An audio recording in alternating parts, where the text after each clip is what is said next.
Demək, son vaxtlar ən çox istifadə edilən metodlardan biri də azonoterapiya. Azonoterapiya nədir, nə edir, nə məqsədlə istifadə olunur və hansı sahələrdir?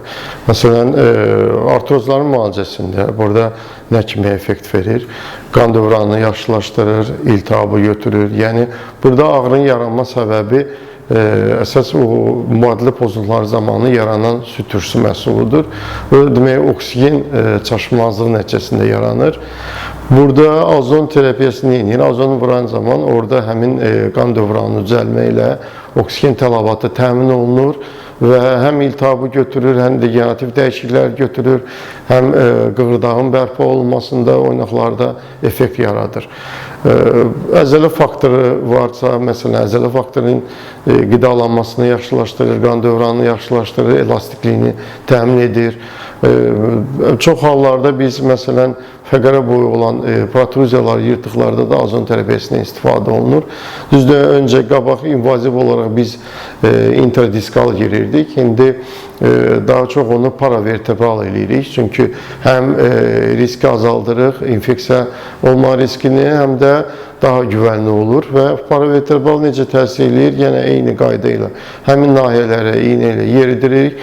Qan dövranı bərpa olunur, sinirin keçiciliyi bərpa olunur, protruziyaya yırtıqsa onun ölçülərinin kiçilməsinə səbəb olur və bu da hamısı əzələ faktoru, elastikliyi bərpa olunduqca və fəqərədə olan, məsələn, ətrafında olan degenerativ dəyişikliklər yavaş-yavaş normaya yaxınlaşır.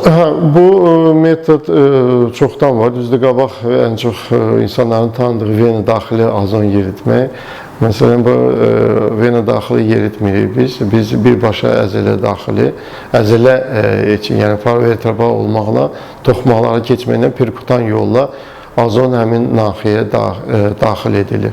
Burada tək azonun o deyil, həm də biz diabetik pəncələrdə torbalama azon metodundan istifadə edirik. O da düzdür, yüksək dozalarda olur. Düzdür, orqanizm üçün ziyanı yoxdur. Ancaq qan dövranını bərpa eləməklə həmin trofiki yaraların yəni ki, normal şəkilə gəlməyinə və yaranı təmizləməyinə də kömək eləyir. Son 6-7 ildir daha çox istifadə olunur. Mənim son 3 ildə istifadə edirəm. Biraz özümün fərqli metodu var.